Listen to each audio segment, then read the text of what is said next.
K3 ini memang belum mendapat perhatian dari semua pihak.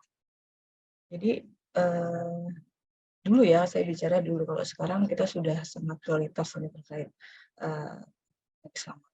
Ini belum mendapat perhatian. Jadi banyak yang mungkin pihak-pihak pun yang masih menomorduakan ya keselamatan kerja ini. Lalu adanya kecelakaan kerja yang masih relatif masih tinggi. Jadi ini yang kita jaga, bahwa memang jangan sampai ada kecelakaan kerja di lingkungan kerja kita, ya baik di lapangan ataupun di kantor gitu ya, karena dampaknya akan sangat panjang. Oke, selanjutnya relatif rendahnya komitmen perusahaan dalam hal ketiga. Nah, ini adalah top manajemennya harus punya komitmen terkait keselamatan kerja. Tapi juga adanya kurangnya kesadaran dari tenaga kerjanya sendiri gitu ya. Jadi kadang-kadang dari diri kita yang pertama adalah sadar bahwa keselamatan kerja untuk diri kita dan keluarga ini penting. Itu yang mendasari dulu. Jadi kita harus menumbuhkan kesadaran itu di dalam diri kita. Insya Allah kalau kita sudah menyadari, kita menularkan rekan, lalu itu akan lebih mudah kita menjaga keselamatan kerja ini. Lalu adanya juga masalah ketiga yang belum menjadi prioritas. Ini tadi disampaikan di awal masih belum menjadi prioritas. Lalu juga yang terakhir kebiasaannya masalahnya banyak pada anggaran yang masih relatif kecil untuk ketiga, karena memang itu tadi belum diprioritaskan sehingga untuk kebutuhan ketiga biasanya masih dinomorduakan gitu ya. Nah inilah latar belakang disusunnya SMK 3. Oke, kita lanjut.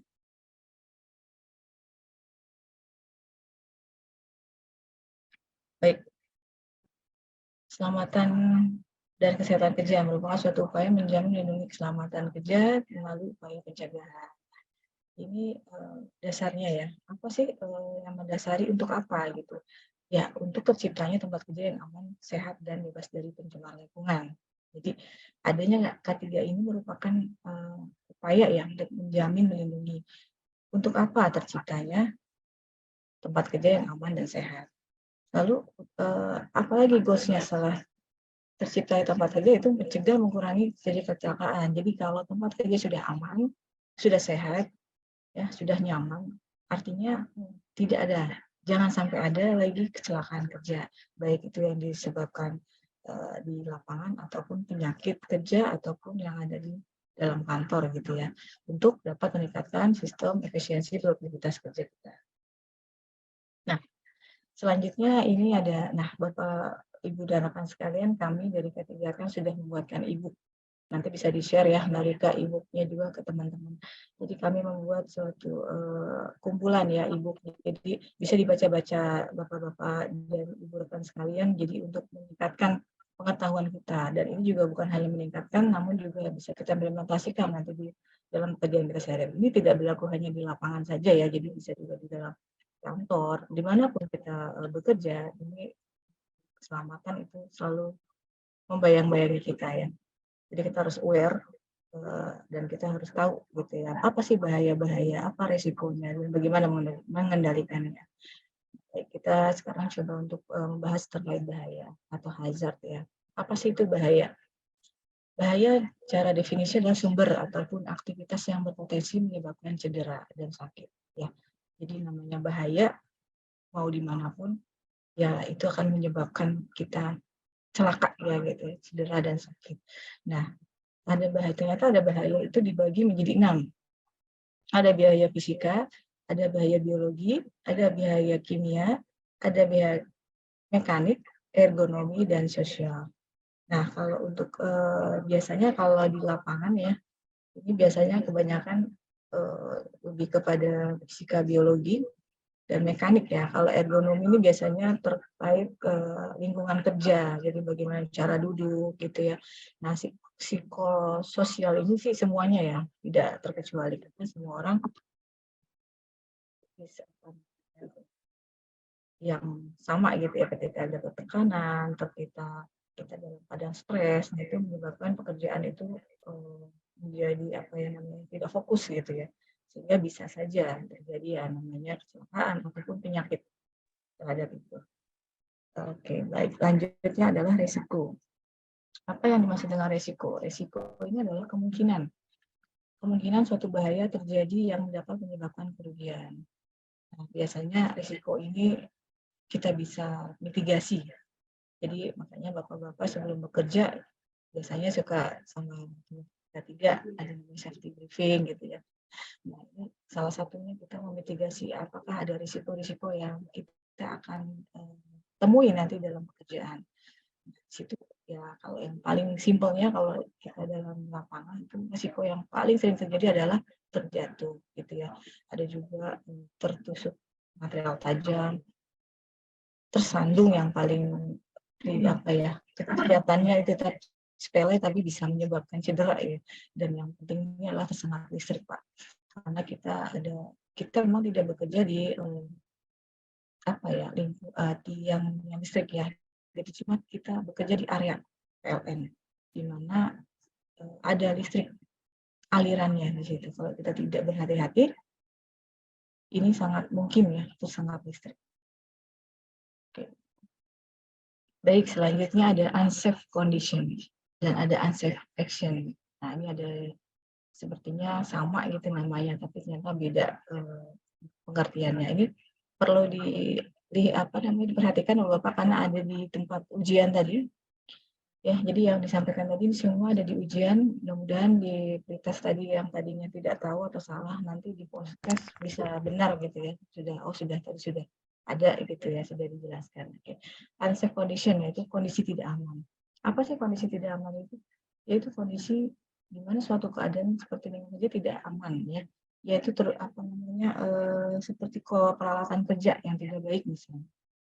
Atau bisa juga dengan alam ya, misalnya seperti juga dengan cuaca gitu ya.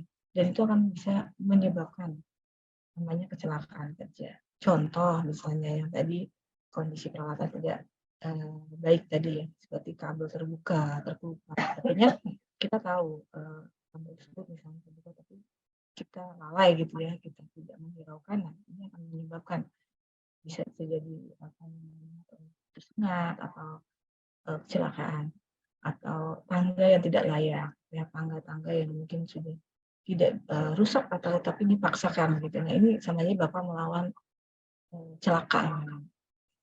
Lalu ada juga yang tadi disampaikan alam ini cuaca. Nah, cuaca ini bisa hanya hujan atau terik. Kalau hujan ya pekerjaan harus diberhentikan karena membahayakan ya. Kalau terik pun sebenarnya tidak bahaya, namun di kondisi badan kita nih ya, kita juga harus tahu gitu ya bagaimana kondisi badan kita saat-saat jam teriknya atau jam kritis itu di jam 12 ya, panas-panasnya matahari, dan juga kalau ketika kita lelah kita memaksakan. Nah ini sama aja kita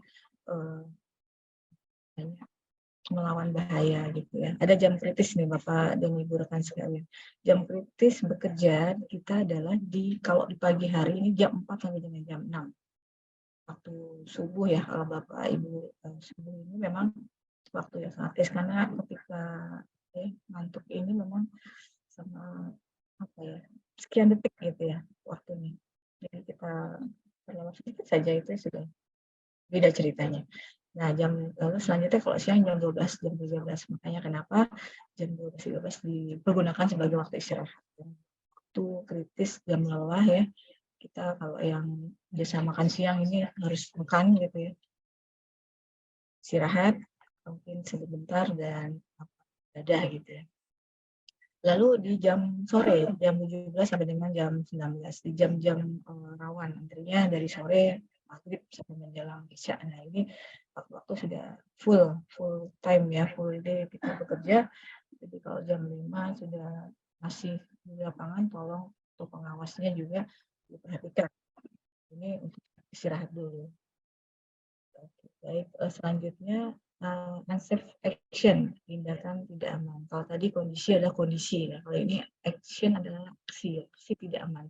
Yaitu apa? Perilaku tidak aman, suatu tindakan atau perilaku pekerja yang tidak aman, membahayakan sehingga dapat menyebabkan suatu kecelakaan. Apa aksi-aksi itu? Yang paling banyak kita temui ya, aksi-aksi ini adalah tidak menggunakan APD lengkap. Ya, jadi ini sering sekali kita temukan terkait APD. APD ini ada saja yang ketinggalan. Ya dari mulai helm gitu ya, Woody Harden, sampai dengan yang paling biasa diingatkan tuh taspen, taspen. Ya, taspen ini kelihatannya kecil, tapi sangat-sangat berpengaruh ya terhadap kita yang kita bekerja di daerah tegangan listrik ini. Jadi banyak yang mungkin tidak pernah bawa, tidak punya gitu ya. Padahal harga taspen ini hanya murah sebenarnya, tapi suka diabaikan. Jadi mohon pada rekan semua untuk bisa melengkapi APD-APD, termasuk juga taspen di dalamnya. Lalu tidak melakukan pengecekan tegangan. Nah ini juga tadi yang kaitannya dengan taspen tadi. Tidak dicek karena tidak ada taspennya gitu. Sehingga terus saja bekerja, tidak menghiraukan adanya bahaya di situ. Tidak bekerja sesuai dengan SOP, merokok saat bekerja, meletakkan peralatan kerja sembarangan tempat. Merokok juga tidak boleh ya. Karena apa ya? Ini sudah apa ya namanya? Merokok ini membahayakan saat kita bekerja.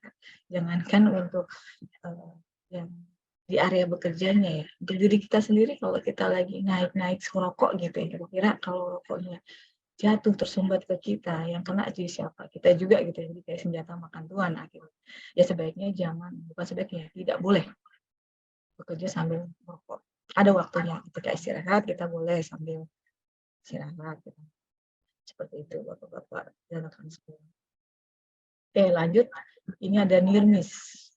Yang near miss itu adalah hampir ya celaka. Bukan tidak mungkin setelah near miss yang ketiga bisa jadi celaka gitu. Jangan berpikir baru near miss gitu, baru hampir. Tapi ketika kita menghiraukan yang kedua, ketiga bisa jadi yang ketiga adalah celaka untuk kita. Yang di sini adalah kejadian tidak direncanakan. Ya, semua kejadian kecelakaan pasti tidak direncanakan ya, tapi kita bisa mengupayakan kita mitigasi. Yang tidak diakibatkan cedera sakit, kerusakan, tapi potensial menimbulkan hal tersebut ya, yang terjatuh tadi dari ketinggian, akibat lantainya licin, terjatuh dari tangga, tersengat listrik, tertabrak kendaraan. Nah, ini ada contoh-contohnya Bapak yang dari tengah jatuh seperti apa, hampir tersengat, semuanya hampir. Tapi jangan bilang hampir ya, tapi itu tadi saya katakan hampir sekali, yang kedua bisa saja, yang ketiga bisa jadi kecelakaan. Kalau tidak kita aware gitu ya, terhadap kecelakaan ini. Lalu selanjutnya setelah near-miss ada apa? Kecelakaan, ya tadi ya, hampir celaka sekarang terjadi kecelakaan. Itu kejadian yang tidak terduga yang menimbulkan suatu kerugian seperti cedera sakit dari pekerja maupun kerusakan properti. Nah ini diakibatkan bisa adanya karena unsafe condition, unsafe action, near miss gitu. Jadi accident ini komponennya terdiri dari tadi nih yang unsafe condition, unsafe action, semuanya bisa berpotensi menjadi kecelakaan. Jadi ini perlu diingat dan perlu diimplementasikan juga ya. Pokoknya tadi ada di ujian, mungkin bisa diperhatikan banyak soal-soalnya tadi di ujian tadi ya. Oke, selanjutnya ini pengetahuan terhadap tegangan ya. Ada yang namanya saluran udara tegangan ekstra tinggi yang disebut SUTEP. Itu tegangannya kisaran 200 kV sampai dengan 500 kV. Lalu saluran udara tegangan tinggi SUTT 30 kV sampai dengan 150 kV. Lalu saluran udara tegangan menengah SUTM 6 kV dengan sampai dengan 30. Lalu tegangan rendah SUTR 40 sampai dengan 1000 volt. Nah, Bapak, kalau kita biasanya ada di tegangan berapa ya? Tegangan tinggi, rendah, atau rendah nih? Halo, Bapak. Menengah ya? Menengah, ya. Di SUTM ya, oke di 6 kV sebenarnya 30 kV ya. Oke, kita kebanyakan area kerja kita di sini ya, di SUTM. Oke, kalau di SUTEP ada, cuman bisa dihitung lah ya. Baik, Bapak-Bapak, ini terkait teori jarak aman. Ini jarak aman saluran dari yang paling atas ya, 3 fase ini, berapa jarak yang paling aman kabel kita? untuk instalasi kabel telekomunikasi. Ada yang tahu nggak Bapak? Jarak proteksi yang paling aman dari SUTM ini. Kalau kita lihat di sini, ini ada di saluran 4 ya, di bawah. Ini kira-kira paling aman kisarannya sangat dianjurkan setidaknya 100 cm ya Pak ya. Bapak biasanya di mana nih instalasinya? Di nomor 2 atau justru di bawahnya di atas saluran nomor 2 nih? Jangan ya Bapak, ini kami sudah ada aturannya dari PLN juga bahwa jarak aman instalasi kabel telekomunikasi ini sangat dianjurkan di poin ketiga ini, jarak proteksi antar jaringan tegangan rendah dengan kabel telekomunikasi tidak kurang dari 50 cm, sangat dianjurkan 100. Kalau saya sih ambilnya 100 ya Pak ya, jangan yang 50-nya juga gitu. Karena ini tidak kurang kan maksudnya, tapi lebih baiknya di angka 100. Oke, baik selanjutnya. Mungkin nanti kita bisa diskusi terkait apa namanya jarak aman instalasi ini ya, mungkin nanti kalau ada yang mau ditanyakan di akhir sesi boleh. Oke, selanjutnya prosedur standar keselamatan kerja. Nah, dalam bekerja dalam keadaan tegangan, kita punya namanya SOP ya. Pastikan SOP ini kita jalankan. Nah, sebelum kita masukkan pekerjaan, pasti kita melakukan safety briefing, ya, cek apa saja yang kita siapkan untuk melakukan pekerjaan hari itu ya, hari ini misalnya. Misalnya pekerjaan dalam keadaan tegangan, pastikan mendapatkan izin kerja. Apa izin kerja itu? Itu adalah WP ya Pak yang biasa kita sering sebut, atau kalau sekarang namanya inspektor. Nah ini kita harus punya izin kerjanya dulu, jangan sampai kita nggak punya izin tapi kita tetap nekat bekerja di lingkungan PLN. Amit-amit Pak apabila terjadi kecelakaan gitu ya, ini sangatlah panjang dan berisiko ya, sudah kecelakaan nggak punya izin kerja, ini sampai dengan manajemen semua akan ini ya, sangkut pautnya panjang seperti itu. Oke, pastikan izin kerja sudah ada dan sudah di approve gitu ya oleh pihak sana. Lalu bekerja dalam pengawasan minimal 2 orang. Nah, ini harus wajib nih ada pengawas yang lebih proper adalah pengawas yang punya ahli K3 ya. Jadi bekerja itu tidak boleh sendiri Pak.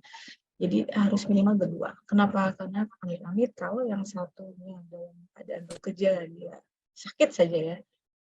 Ini kalau sendiri apa jadinya gitu ya, tidak ada yang bantu atau yang mengawasi. Gitu. Jadi itu minimal tidak boleh sendiri. Jangan sampai sendiri, dan pengawas ketiga juga harus sangat memperhatikan ini yang tidak boleh untuk rekannya bekerja dalam sendiri gitu ya. Lalu ada juga tubuh yang sehat jasmani dan rohani. Pastinya kalau tidak sehat hari itu jangan memaksakan bekerja. Karena akan membahayakan diri, membahayakan juga ya sekitar juga ya. Jadi harus benar-benar sehat jasmani dan rohani. Itu harus disampaikan ketika safety briefing kalau memang tidak sehat. Lalu menggunakan pakaian kering, menggunakan APD sesuai spesifikasi. Nah, APD ini yang tadi selalu disebutkan, APD ini adalah yang paling terakhir yang bisa kita lakukan memitigasi kecelakaan, yaitu melengkapi semua APD. APD yang lengkap dari helm sampai dengan safety shoes ini wajib dikenakan. Lalu perhatikan rambu-rambu peringatan. Kita juga harus aware terhadap rambu-rambu peringatan yang ada di lingkungan kita kerja gitu ya. Jangan sampai dihiraukan. Bekerja dalam kondisi yang baik. Ya, tadi ini yang saya sampaikan adalah unsafe kondisi ya. Kondisinya seperti apa? Kalau misalnya hujan, jangan memaksakan. Ya, karena aliran listrik ini kalau basah ya otomatis langsung ya, tanpa ada waktu sekian detik bisa mencelakai kita. Lalu bekerja pada jarak aman yang tadi disampaikan, jarak tiangnya berapa senti dari SPTM tadi. Lalu bekerja di dekat instalasi ketegangan. Nah ini sama juga Pak. pegangan walaupun nggak langsung tapi didekati, ini sama juga bisa menimbulkan kecelakaan. Pertama, perhatikan jarak aman minimum dari perlengkapan tegangan. Lalu yang kedua, perlengkapan bebas dari kebocoran. Yang tadi kabel-kabel yang terkelupas misalnya gitu ya, ini harus dicek benarnya sudah baik belum keadaannya seperti itu. Tidak menggunakan peralatan panjang, tali dari logam, tangga yang berbentuk. Nah ini peralatan tali panjang ini biasanya masih juga suka banyak yang pakai tali tali apa ya itu tidak boleh lagi ya. Itu kalau ketahuan kita biasanya kalau online patrol gitu ya suka masih menggunakan, kita sudah anjurkan tidak ya, kita harus menggunakan di harness yang baik. Lalu jika jarak tidak aman harus menggunakan pengamanan dari bahan isolasi. Nah ini apabila jarak tidak aman kita harus mengupayakan bagaimana menyediakan bahan-bahan yang bisa menjadi pengaman ya, pengantar listrik yang baik. Baik, selanjutnya. Maaf, agak delay nih.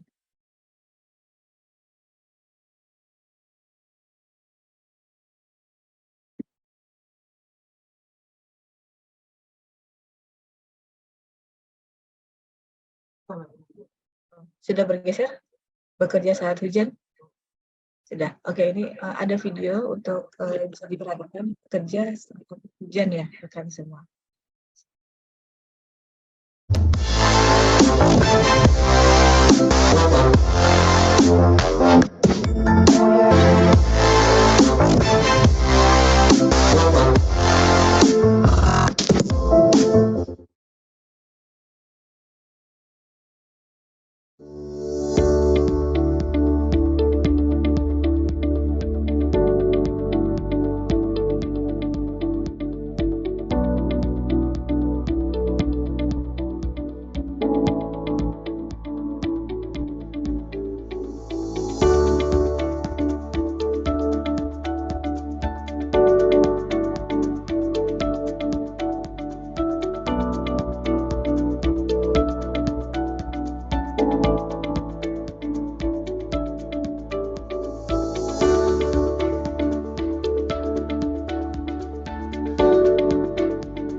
Kelihatan.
Lihat aja.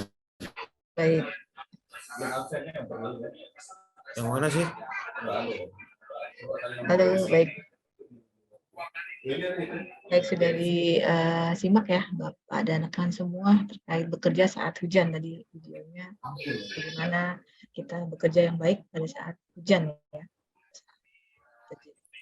Safe condition. Baik, selanjutnya ada alur pelaksanaan pekerjaannya. Untuk ketiga, di mana di sini ada yang namanya perencanaan, pelaksanaan, dan pengawasan. Yang biasa kita sering lakukan ya, yaitu ada safety briefing, safety patrol, dan evaluasi. Apa itu safety briefing? Safety briefing yaitu adalah pelaksanaan pertemuan singkat guna membahas masalah-masalah ketiga dalam usaha mencegah kecelakaan.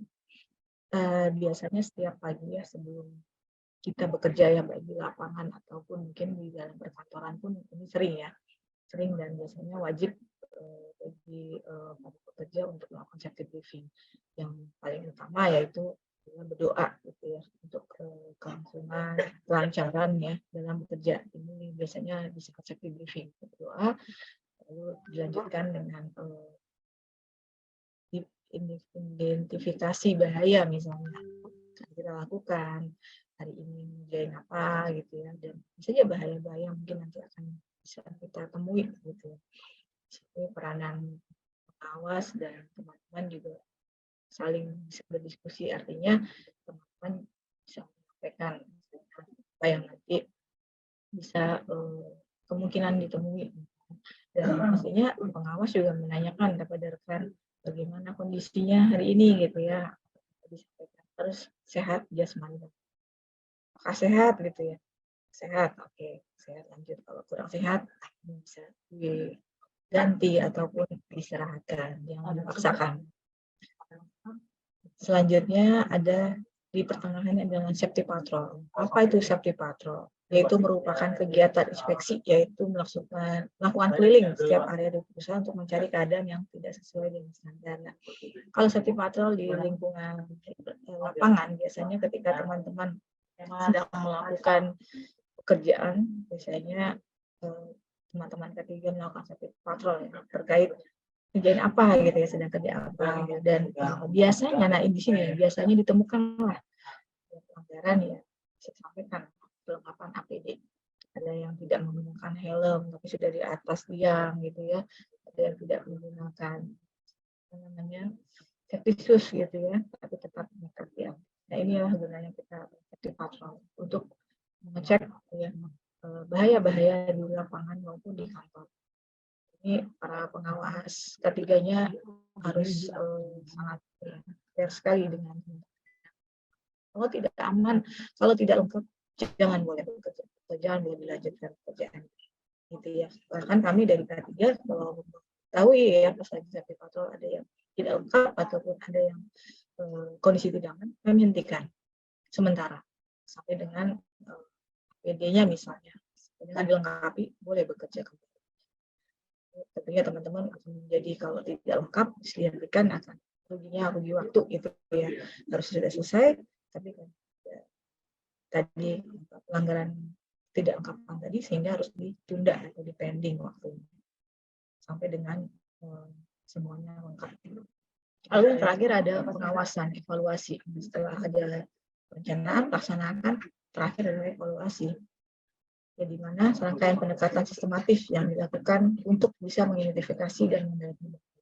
Setelah dengan pekerjaan biasanya kita evaluasi apa saja nih tadi ya, misalnya tadi ketahuan PD-nya gitu ya tidak lengkap sehingga bisa kita perbaiki gitu ya, jangan sampai next pekerjaan selanjutnya sama ditemukan juga ketidaklengkapan PD tadi atau WP-nya tidak ada. Itu contoh-contoh yang kita bisa menjadi improve ya buat kedepannya, jangan sampai ini terjadi. Nah, preventif atau tindakan pencegahan ini ya melindungi apa? Melindungi dan menjamin keselamatan setiap tenaga kerja pasti dan orang lain di tempat kerja. Jadi melindungi bukan hanya pekerjanya saja, tapi orang-orang yang ada di sekitar tempat kita bekerja. Jadi keselamatan itu tidak melulu pada diri kita yang bekerja, tapi orang-orang sekitar dan lingkungan yang akan berdampak pada pekerjaan kita.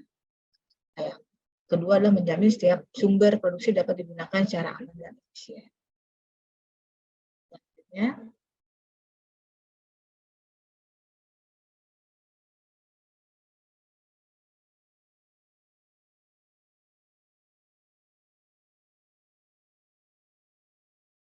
sudah terganti Bapak Ibu rekan sekalian? Nah, di layar saya masih sama ini. Belum, Bu. Belum ya? Nge-lag, Bu. Iya. Ini ada delay.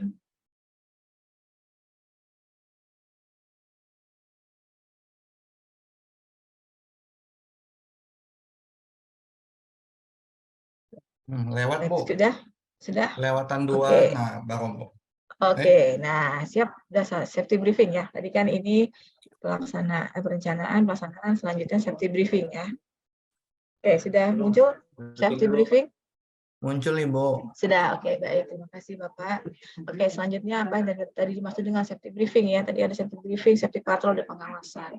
Itu pasti perencanaan. Apa sih tujuannya? Itu tadi, untuk menginformasikan bahaya yang mungkin akan terjadi atau kita temui dalam suatu pekerjaan dan bagaimana cara mengantisipasinya. Ini tujuannya. Lalu juga sebagai upaya untuk melindungi pekerja dari cedera, minimalisir kecelakaan sehingga kerugian yang fatal pada pekerja maupun peralatan dapat dihindari. Yang tadi yaitu safety briefing yang paling mendasar adalah kita tadi berdoa untuk keselamatan, kelancaran ya pekerjaan kita. Lalu kalau bahasanya ini apa?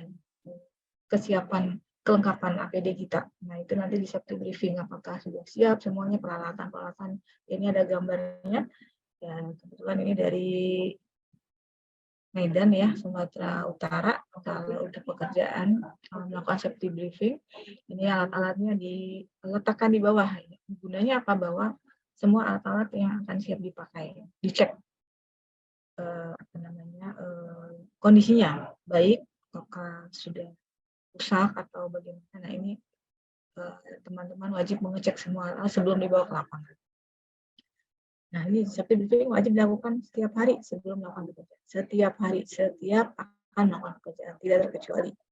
Jadi semua pekerjaan setiap hari ya mau ada atau tidak kita tetap melakukan safety briefing.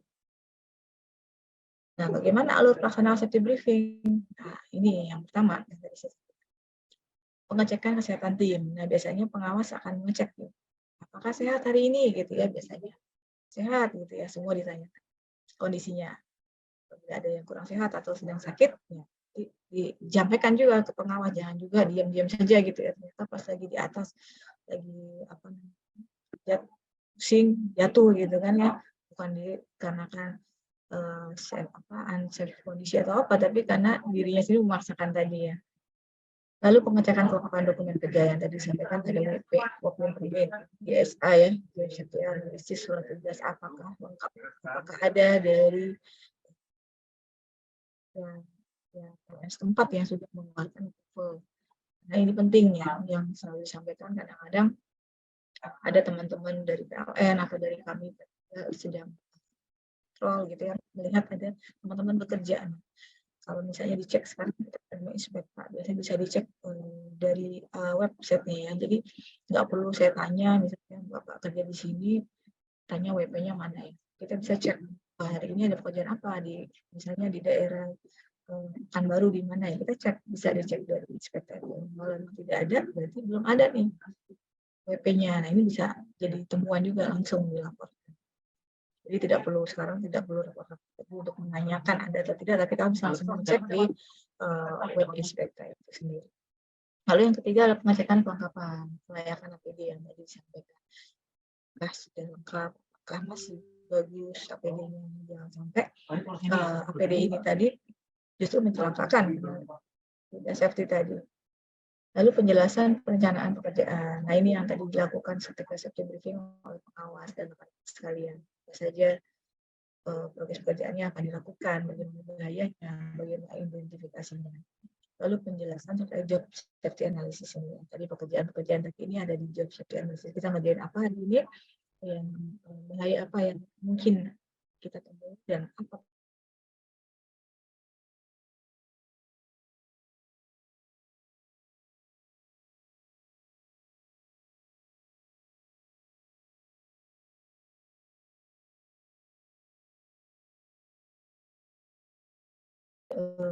review pekerjaan, review terkait unsafe condition tadi. Nah, apa yang pokoknya segala hal yang bisa menjadi celaka buat kita ini harus kita antisipasi ketika safety briefing.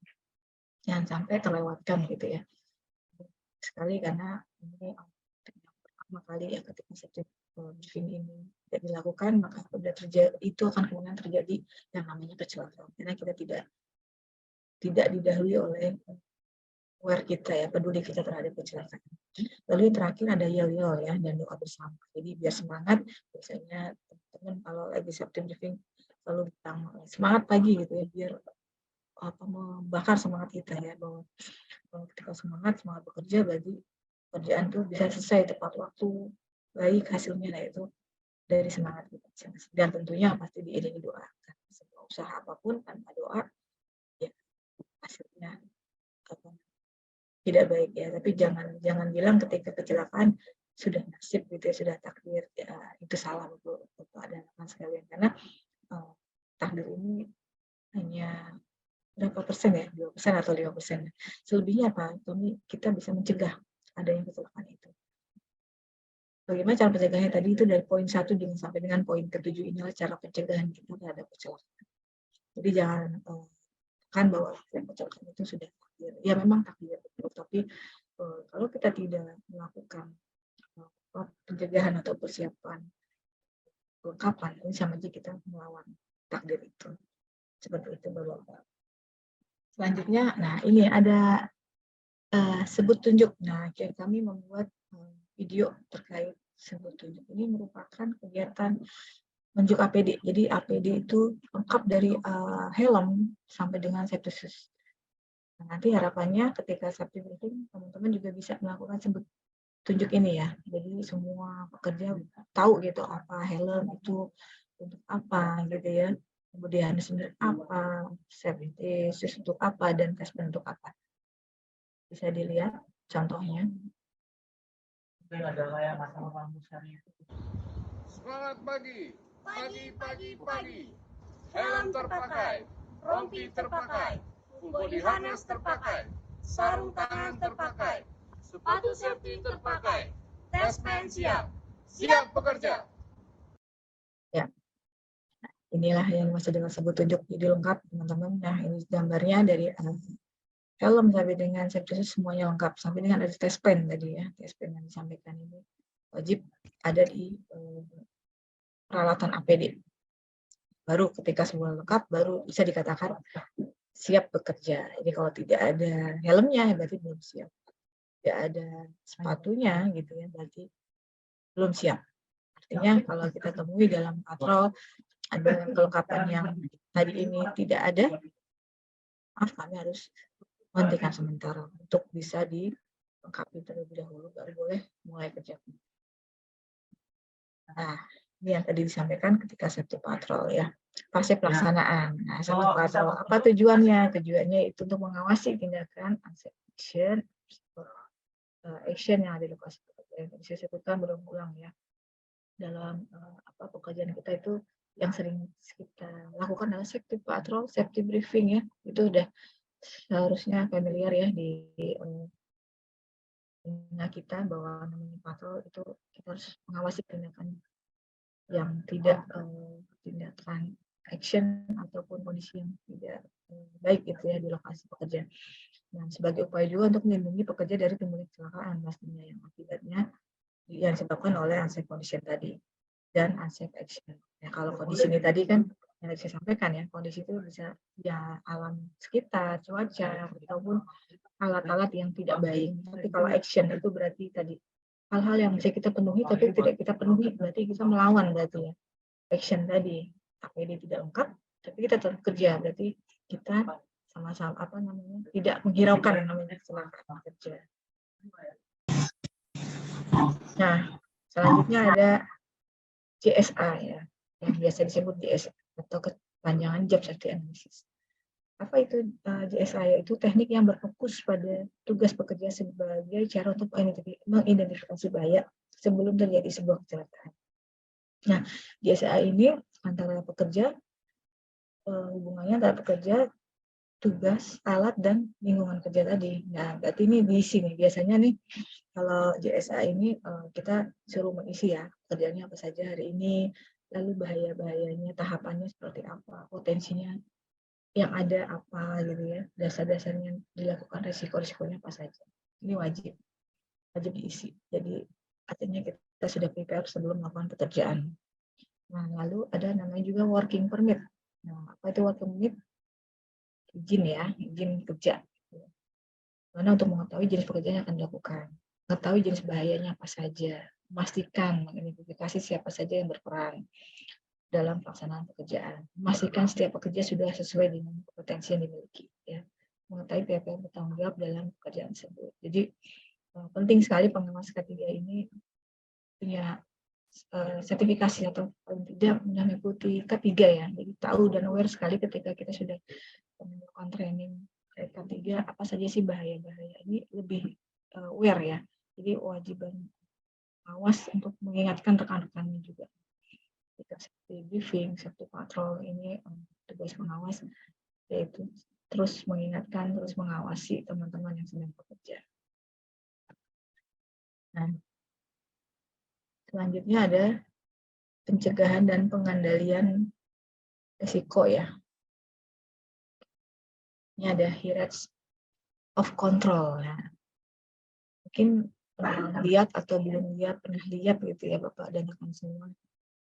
Ini ada hierarki ya untuk mengetahui apa saja sih bahaya-bahaya yang bisa kita lakukan gitu ya. Nah ternyata yang di atas ini kita nggak bisa menghilangkan ya, bahaya itu ya. Yang ada kita bisa lakukan mencegah. Nah di sini ada elimination, ada substitusi atau mengganti gitu ya. Kalau menghilangkan jelas tidak bisa, mungkin bisa jadi mengganti ya, mengganti pun juga tidak melulu untuk jadi hilang, tapi bahaya itu ada gitu ya. Engineer, control, lalu administrasi dan PP. Ya. Nah ini contohnya modifikasi desain untuk menghilangkan bahaya atau mengganti tadi substitusi, mengganti bahan yang kurang berbahaya yang berbahaya tadi, misalnya menurunkan kekuatan ampere, tekanan suhu, ya toolsnya. Lalu ada juga kita melakukan membuat prosedur keselamatan, inspeksi peralatan, ya sistem yang aman dan izin kerja. Nah, lalu yang paling bisa kita lakukan adalah apa? Melengkapi APD. Ini udah paling terakhir. Jadi apa yang bisa kita lakukan adalah melengkapi APD. Seperti tadi helm, kacamata gitu ya, pelindung, sarung tangan, safety shoes, body harness, semua hal yang berkaitan yang melekat pada diri kita ketika bekerja. Ini salah satu bagian akhir yang bisa kita lakukan untuk mencegah terjadinya kecelakaan kerja.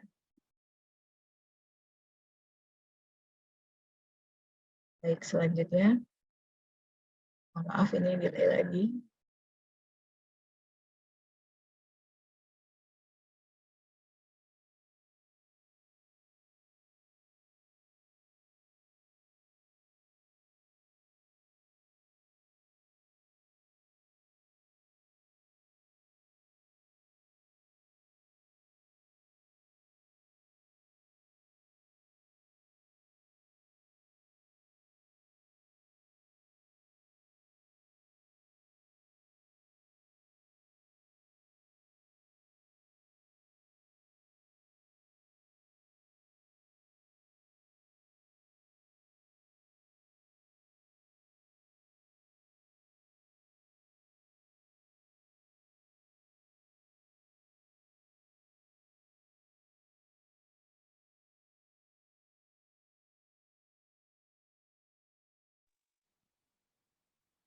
Sudah berubah, Bapak dan Ibu? Baik. Ini ada standar APD saat bekerja, boleh diperhatikan ya Bapak Ibu rekan sekalian.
Oke, baik.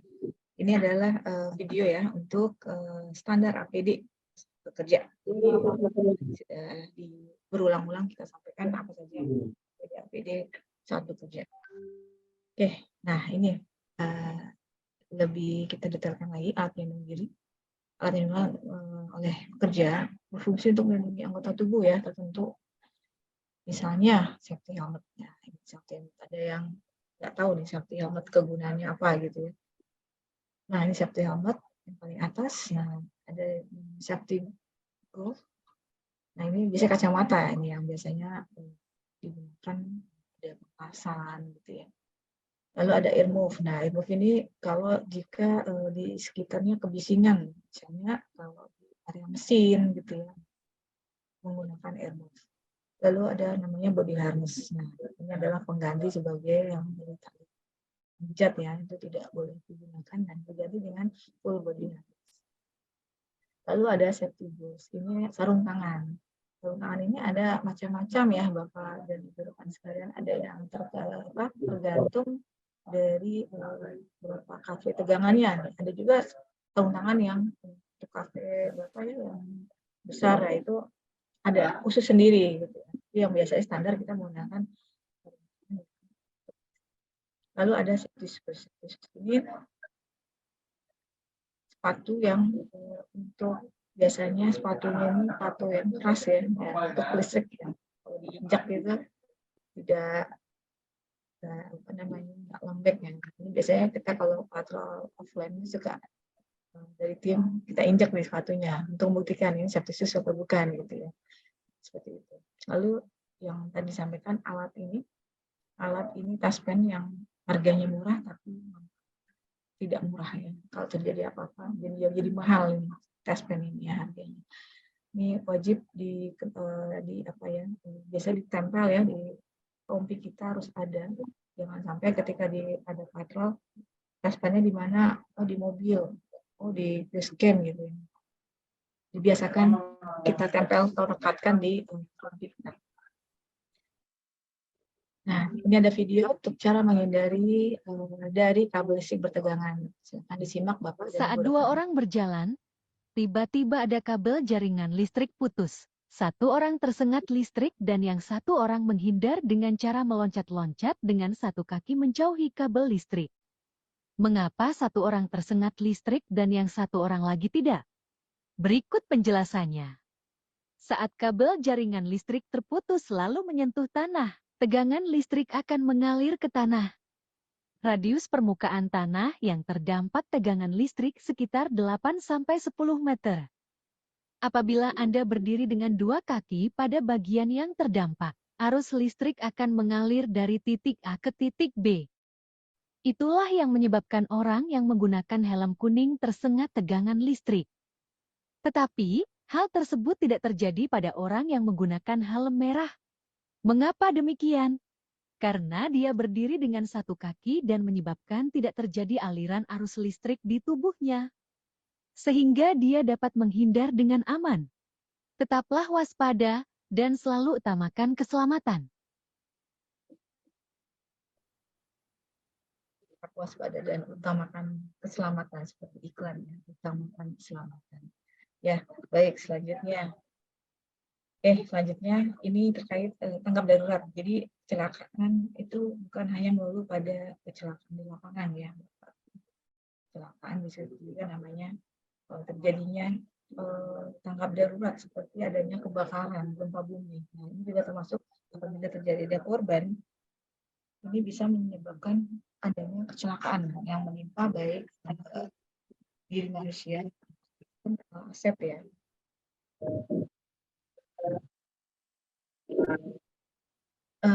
Apa yang kita lakukan ketika terjadinya gempa bumi, Bapak dan Ibu? Biasanya kalau ketika kita baik di kantor ataupun di lapangan ataupun sedang bekerja di area di luar kantor ya, ketika gempa bumi apa yang bisa kita lakukan? Yang pertama pastinya jangan panik gitu. Kita tetap sadar bahwa terjadi bencana nih gitu ya. Kita jangan panik, jangan berlari ya, atau justru akan menimbulkan kita celaka. Kalau di kantor kita mencari pelindungan, biasanya ini ada di bawah yang tidak terlihat ya, kurang jelas ya, untuk melindungi kepala kita. Jangan juga berdiri di biasanya di tempat yang mudah runtuh gitu ya. Kita harus bersembunyi yang aman, kalau meja gitu ya. Tapi pastinya mejanya juga yang kuat gitu ya, jangan meja yang mudah. Lalu kita segera mencari tempat exit ya, tempat biasanya dipandu atau akan ada jalur evakuasi akan menyala ketika terjadinya gempa bumi. Kita akan menyusuri area-area yang arah untuk pintu keluar, lalu menghindari bangunan-bangunan yang tinggi. Nah, kalau Bapak dan Depan sekarang di luar kantor gitu ya, bekerja di luar, nah ini hindari tempat yang dikelilingi kita ya, bahaya bangunan atau tiang listrik atau apapun yang bisa menyebabkan runtuh atau jatuh. Kita harus mencari tempat yang pohon, nah seperti itu juga kita harus hindari.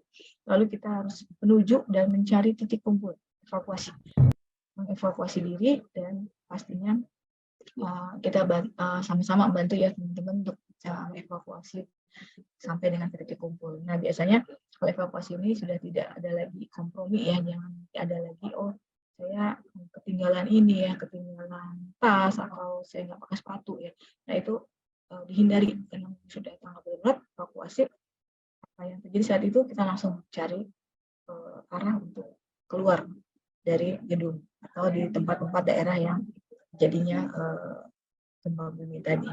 Nah ini kebakaran juga sama halnya dengan gempa bumi, hanya bedanya kalau kebakaran ini kan asap gitu ya. Nah, biasanya sama-sama menuju evakuasi, yang pasti tetap tenang, jangan panik, jangan berlarian atau sampai dengan mencelakakan diri sendiri dan orang lain. Akhirnya kebanyakan korban itu bukan karena dia terbakar atau apa ya, tapi ternyata dia bisa jadi kesandung atau dia tertabrak dengan rekannya, ataupun bisa juga dia kehilangan arah evakuasi sehingga dia menghirup asap ya, dimana asap itu yang menyebabkan sesek ya, menyebabkan akhirnya malah justru kematian, bukan hanya terpanggang gitu ya, tapi justru kebanyakan korban ini malah menghirup asap tebal. Baik, nah apa saja alat-alat proteksi kedaruratan. Nah, ini mungkin Bapak-bapak sekalian sudah tidak asing lagi dengan yang namanya APAR. Apa itu APAR? Itu alat pemadam api ringan. Jadi ada alat pemadam itu ada 3 ya Bapak dan Ibu rekan sekalian. Ada namanya APAR, alat pemadam api tradisional, ada APAR, alat pemadam api ringan, dan ada dengan hidran. Nah, APAR itu biasanya tradisional itu dengan karung ya, karung goni, karung basah biasanya kalau di rumah gitu ya. Kalau ada kebakaran kompor atau apa, biasanya kita pakai handuk, pakai karung, kita celupkan ke air, lalu kita matikan apinya. Nah, ini yang kita sebut namanya tradisional. Lalu tapi biasanya kalau di kantor atau kita biasanya di lapangan di mobil kita ada APAR. Kalau ini bentuknya harus berwarna merah. Tabung ada yang berisi mulai dari 1 kilo ya, 1,5 kilo untuk di mobil sampai dengan 25 kilo dengan beroda. Nah, ini bagian APAR-nya. Di sini bisa dilihat ada pull, tarikan pin ya, yang paling atas. Lalu ada namanya penunjuk tekanan. Nah, biasanya kalau di APAR itu ada yang seperti speedometer itu, ada hijau, ada merah. Nah, kalau APAR yang bagus, dia ada posisinya ada di warna hijau. Jadi APAR ini masih baik kondisinya, masih bisa dipakai apabila dia ada di jarumnya di hijau. Kalau dia sudah di merah berarti bisa jadi dia beku atau dia sudah habis atau tekanannya sudah turun. Lalu ada tuas APAR ini untuk apa namanya? Kalau kita pakai itu diambil dulu tuasnya dulu, dibuka, baru APAR itu bisa dibuka. Lalu ada selang, nozzle ya, biasa disebut selang atau nozzle. Ini untuk barkan apinya ya, powdernya, atau biasanya kalau powder atau isinya foam atau isinya cair gitu ya.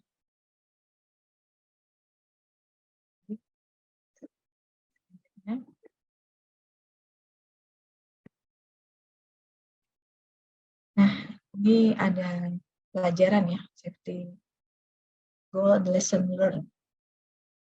Kita pernah ada kecelakaan, ini buat pelajaran Bapak dan Ibu rekan sekalian bahwa kecelakaan ini kalau sudah sampai meninggal, nah ini bukan hanya perusahaan saja yang, tapi keluarga yang ditinggalkan seluruh ini akan mengalami susah ya kedukaannya. Nah, ini contoh yang real terjadi, ini bukan diambil dari video YouTube atau film lain, tapi ini real yang pernah terjadi di 5 PLN. Disimak baik-baik Bapak dan Ibu.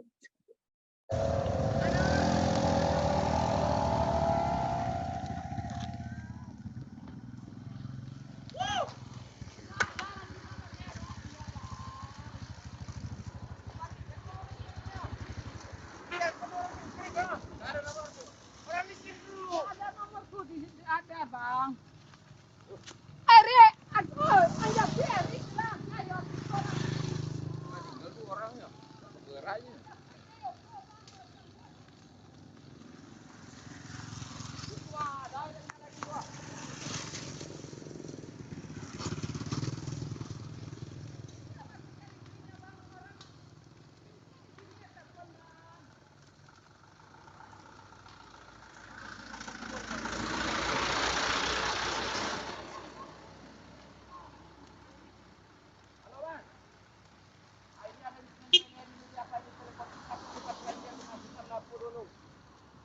Di Kebun Durian kejadian nggak ada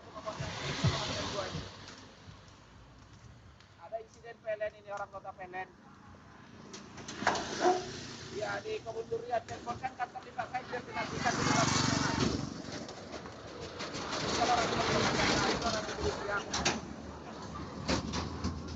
Kebun Durian. Jaringan orangnya terbakar, itu api ini. Iya. Teleponkan kantor PLN biar dinasikan langsung biar bisa ditolong orangnya. Kebun Durian sebelum detektif sebelum orang pedal.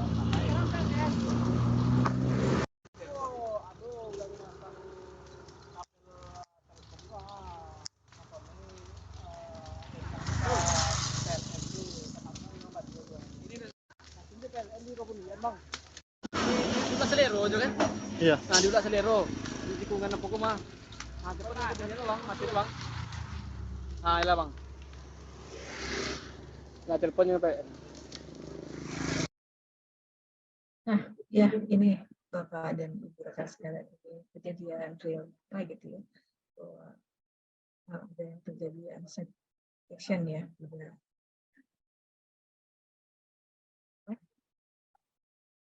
Dirinya ini tersengat, jadi dia hangus terbakar dan korban meninggal dunia. Kita hindari ya, jangan sampai hal ini terjadi ya, jangan sampai ada video-video ini lagi gitu ya. Artinya kita semua kerja berangkat selamat, pulang dengan selamat karena ada keluarga kita yang Oke. Nah, ini contoh yang kedua. Nah, ini juga terjadi juga di Jawa Barat kalau tidak salah. Nah, ini kalau tidak salah ceritanya dia bekerja sendiri nih. Tidak ada temannya ceritanya. Ya, jadi naik sendiri lalu kabelnya ini mengenai trip ya, sehingga jadi trip, jatuh dan ini hangus ya, hampir berapa persen ini langsung menyerang ke hospital sepertinya ya. Jadi korban saat itu hanya bertahan 2 hari di rumah sakit, setelah itu meninggal dunia. Ini ditemukan saat sudah tergeletak, jadi pada saat terjadinya tersengat atau seperti apa tidak ada yang tahu ini ceritanya. Nah, ini kondisinya saat itu lingkungan ketika Bapak ini bekerja ya, jadi lingkungan padat ini perlu dihindari dan pastinya ya tadi saya sampaikan pekerja tidak boleh sendirian. Jadi memang harus ada pengawasan ya, minimal 2 orang. Jadi agar tahu kondisinya, agar tahu juga kalau terjadi apa-apa bisa cepat bukan action gitu ya. Jadi kalau sendiri ini kan jadinya terlambat, kita juga terlambat tahu ya, nggak dibawa ke rumah sakit sudah meninggal dunia. Oke, ini video terakhir dari kita ketiga value, mungkin bisa disaksikan video terakhir agar kita punya kewaspadaan, kesadaran untuk bahwa keselamatan ini penting dimanapun kita berada. Silakan disaksikan.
Baik, Bapak Ibu sekalian, ini video terakhir dari kami. Ada quote yang selalu kami sampaikan ya, tidak ada yang lebih penting dari jiwa manusia, bukan hanya sebuah tagline, konsekuensi dalam kerja ya. Pelaksanaannya adalah sebuah keharusan. Pada akhirnya seorang di sana selalu menunggu kita dengan rasa cinta yang namanya. Baik, terima kasih. Itu saja dari kami. Apabila saya kembali ke Mbak Rika. Silakan Mbak Rika. Baik, terima kasih banyak Mbak Wulan atas paparan materinya yang sangat menarik sekali ya, karena kan tentunya sangat amat berguna dan relate untuk rekan-rekan semua yang di lapangan maupun mungkin admin yang mengikuti safety training online pada pagi hari ini ya. Nah, selanjutnya mungkin kita langsung saja karena sudah 11.52, kita membuka sesi tanya jawab maupun sharing ya mengenai hal-hal di lapangan. Tentunya fokus kita adalah mengenai K3 ya, begitu. Mungkin kepada rekan-rekan yang ingin bertanya, dipersilakan.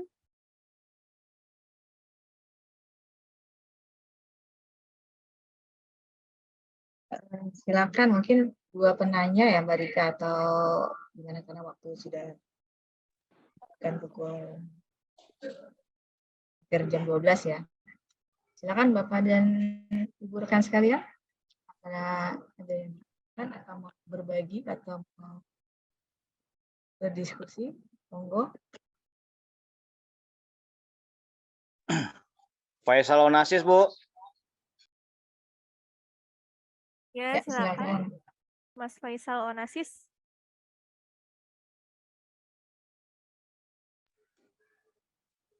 Baik, saya Faisal Onasis dari Mitra Besra Utama Sinaran. Sering di lapangan kami mendapat kondisi-kondisi yang tidak baik, baik itu di posisi penarikan kabel di jalur utama atau jalur lintas, dan bahkan posisi pekerja di dalam semak belukar itu tidak memungkinkan penarikan kabel yang sangat aman untuk pekerja tersebut. Nah, hal-hal yang harus diperhatikan ketika kami melakukan pekerjaan, safety sudah lengkap, terus keamanan di lapangan kami lakukan, dan itu keamanan di jalan kami geser terus setiap penarikan kabel dari tiang ke tiang berikutnya. Kondisi di lapangan kadang-kadang ada gang-gang atau jalan masuk kebun atau tempat-tempat yang di perumahan warga yang posisi pekerjaannya yang sangat sulit kami lakukan. Dengan teknik dan kehati-hatian kami di lapangan, kondisi itu bisa kami pecahkan dengan baik dan peserta kerja aman gitu. Nah, informasi-informasi seperti itu mungkin semua mitra mengalami hal yang sama, butuh pencerahan-pencerahan dari narasumber agar posisi pekerja juga aman di lapangan. Terima kasih, Bu.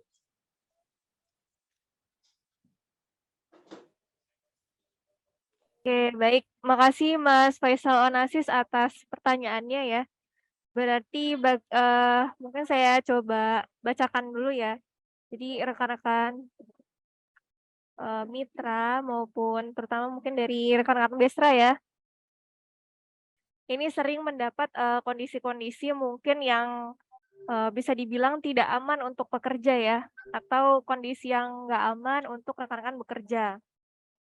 Nah, seperti posisi penarikan kabel di jalur lintas yang di semak belukar maupun hal-hal lainnya. Tadi yang dipertanyakan berarti untuk apa saja yang bisa dilakukan ya agar pekerjaan tersebut bisa tetap aman. Begitu ya Mas Faisal ya? Iya, Ibu. Oke, baik. Mungkin langsung izin dijawab lebih dulu mungkin ya. Baik. Tadi Mbak Rika pertanyaannya itu yang bisa dilakukan ya, ini pekerjaan di semak belukar ya.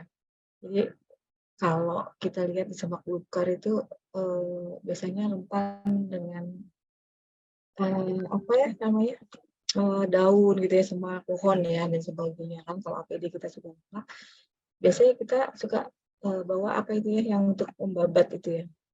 Babat saya pernah tempo hari di Sabang waktu itu juga kabelnya masuk ke dalam semak belukar. Itu ada pembersihan dulu ya jalur gitu ya untuk dibersihkan belukar-belukar. Nah, namun ini juga ada caranya nih kalau misalnya nggak asal tebang gitu ya, nggak cuma tebang gitu ya, karena ini juga akan menjadikan pelanggaran. Nah, yang paling mungkin dilakukan yang di area kita berjalan. Nah, biasanya itu untuk sterilkan ya ketika kita jalan agar tidak tersangkut ya diri kita juga, kabel kita gitu, jadi kita mencari jalan. Mungkin itu sih kalau dari saya, mungkin ada tambahan dari Pak Junet.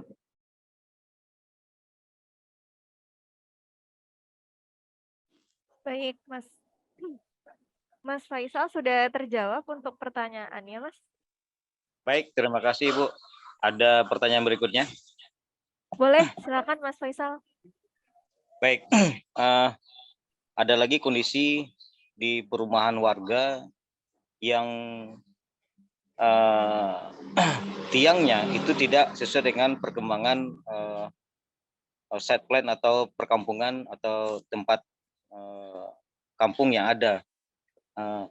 Sering juga kita ketemui di kampung-kampung yang lama, tiang-tiang listrik yang lama itu di dalam perkarangan rumah, dan bahkan pekerja juga harus memanjat atap rumah warga. Nah, kondisi-kondisi seperti ini kan sangat riskan Ibu, karena kita harus mengikuti jalur kabel listrik yang harus kita lalui gitu. Nah, kondisi-kondisi seperti ini mohon pencerahan juga, karena kondisi-kondisi di lapangan sangat berbahaya untuk para pekerja Bu. Bahkan di atap warga pun kalau kami mau kerja izin dulu ke rumah warga, kalau tidak kami kesulitan untuk menarik kabel. Bahkan kalau di pesisir selatan di sana ketika itu rumahnya masih lantai 1, karena tiang jalur kabel ke sana melewati rumahnya dia bilang nggak boleh masuk kabel di sini karena rumah kami akan kami tingkatkan. Nah, kendala di lapangan seperti itu dan menghambat progres kerja di lapangan. Terima kasih Ibu.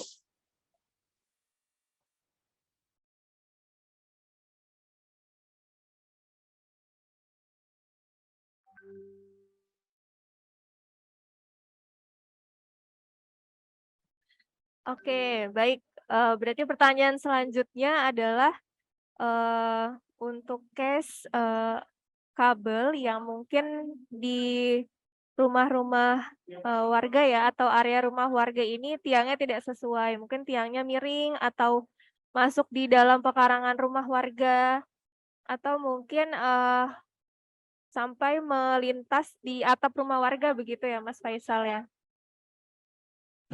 Ya Ibu.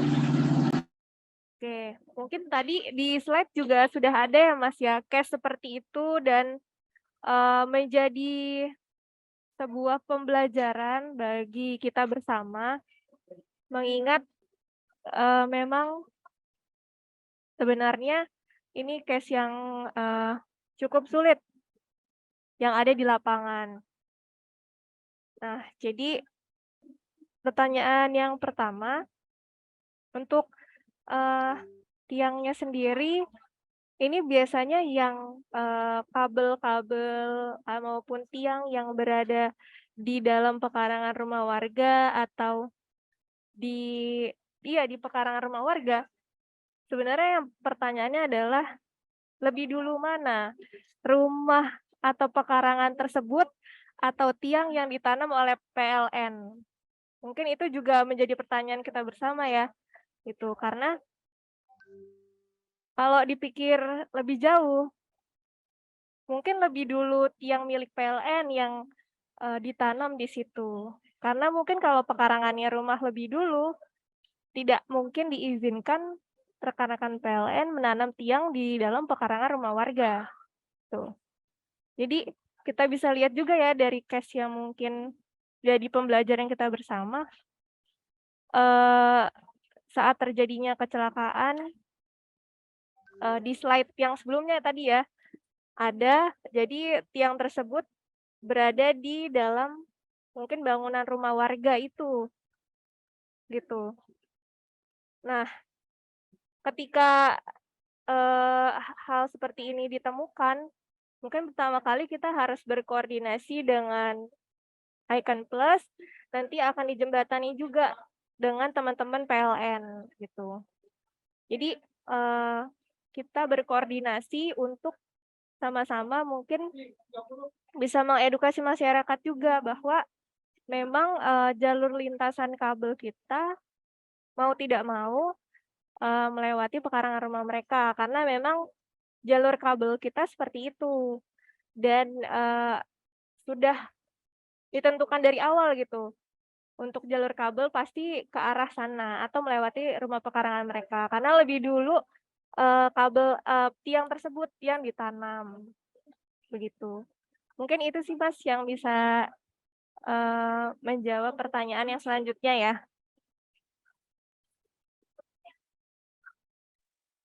Baik Ibu, terima kasih. Siap, terima kasih juga Mas Faisal.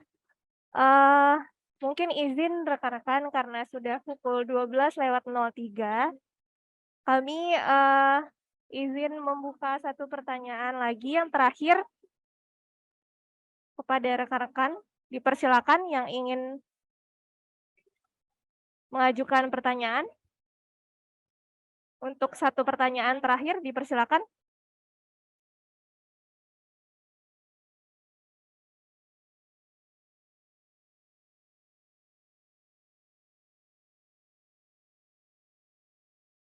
Sepertinya sudah jam ini Mbak Rika, sudah nggak fokus. Iya, Sudah sudah jam waktunya 12 ya. istirahat ya, jam-jam Sudah jam kritis nih. ya, Iya, Bapak dan Ibu rekan betul. sekalian. Oke, sepertinya tidak ada lagi yang bertanya di kolom chat maupun di ruang Zoom ini ya. Baik, jika tidak ada mungkin bisa kita cukupkan. Sebelum kita tutup, mungkin izin kita menyalakan kameranya ya rekan-rekan semuanya karena kita akan mengambil gambar atau melakukan foto bersama untuk evidence safety training online pada pagi hari ini. Silakan untuk rekan-rekan dinyalakan kameranya.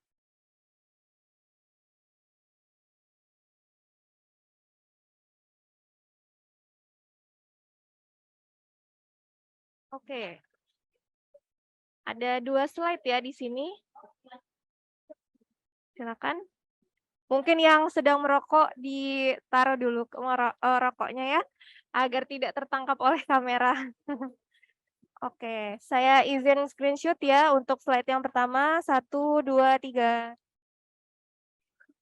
Oke, untuk slide yang kedua. Baik, terima kasih banyak rekan-rekan semuanya. Terakhir, saya akan mengirimkan link post test untuk siang hari ini ya, untuk sesi training online pada hari ini. Silakan diisi. Nanti untuk linknya silakan di-copy saja, karena link post test akan dibuka sampai pukul 4 sore. Jadi silakan bisa dikerjakan sampai pukul 4 sore. Nanti dibantu untuk linknya bisa di-copy. Sebentar, saya izin kirim ke ruang chat. Informasi Bapak dan Ibu untuk post ini post test ya, apabila tadi sudah mengerjakan tes tapi tidak mengerjakan post test, maka kami tidak akan merilis sertifikat training ya yang bisa digunakan di Icon ya pastinya. Jadi kalau tadi sudah mengerjakan pretest namun tidak mengerjakan post test, maka kami tidak bisa menerbitkan sertifikat training hari ini. Itu saja informasinya. Betul. Jadi harapannya semua harus mengerjakan post testnya juga. Karena ini waktunya diperpanjang. Biasanya kami hanya setengah 20 menit gitu ya proses lainnya Mbak Rika, baik. Jadi diperpanjang sampai jam 4 sore. Harapannya biar Bapak dan Ibu semua bisa mengerjakannya. Itu saja, Izin terima Kakak. kasih. Ya, boleh. Ya, karena teman-teman juga ada yang progres, mohon izin juga sampai jam 4 atau jam 5 gitu Kakak, karena Ya. progres di lapangan gitu loh Kak. Karena dari tadi teman-teman ikutin training dan mulai progres di habis sholat zuhur dan makan siang Kak. Ya, Pak Faisal. Oke, rekan-rekan sudah saya kirimkan ya untuk link post testnya. Silakan dibantu terutama untuk admin-adminnya agar mengcopy linknya dan mengirimkan kepada teman-teman di lapangan agar bisa diisi. Tentunya untuk sertifikat sendiri seperti tadi yang dijelaskan di awal harus mengisi daftar hadir, mengerjakan pretest dan juga mengerjakan post-test. Dan hasil dari pretest dan post-test harus mendapatkan poin 70. Dan apabila remedial nanti akan dikirimkan pada email masing-masing. Mungkin itu saja. Sekali lagi terima kasih banyak untuk rekan-rekan yang sudah bergabung dalam safety training online pada pagi hari ini. Saya Rika Fadila dan tim K3KL mungkin pamit undur diri. Kurang lebihnya mohon maaf. Wassalamualaikum warahmatullahi wabarakatuh. Waalaikumsalam warahmatullahi wabarakatuh. Terima kasih semuanya. Pagi. Silakan Terima kasih, di-copy Bapak untuk linknya Ibu. ya. Terima kasih Terima kasih banyak. teman-teman SBT, sehat selalu. Makasih Pak. Makasih Ibu. Terima kasih juga, Pak. Izin semuanya ya. Oh ya, tidak lupa juga mungkin diucapkan terima kasih banyak untuk Mas Adrial ya dan rekan-rekan SBU yang bergabung juga pada pagi hari ini. Mungkin ada satu dua kata Mas yang mau disampaikan. Sepertinya ada Mas Adrial ya untuk rekan-rekan mitra di lapangan. Barusan live nih, Mas Adrial. Oke, mungkin next-nya nanti baik. ya. Next-nya nanti ya. Silakan di-copy untuk linknya ya rekan-rekan semuanya karena Zoom akan segera saya tutup. Terima kasih banyak. Makasih Bu Rika.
Karena tidak ada yang lebih penting dari jiwa manusia.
karena tidak Ada yang lebih penting dari jiwa manusia.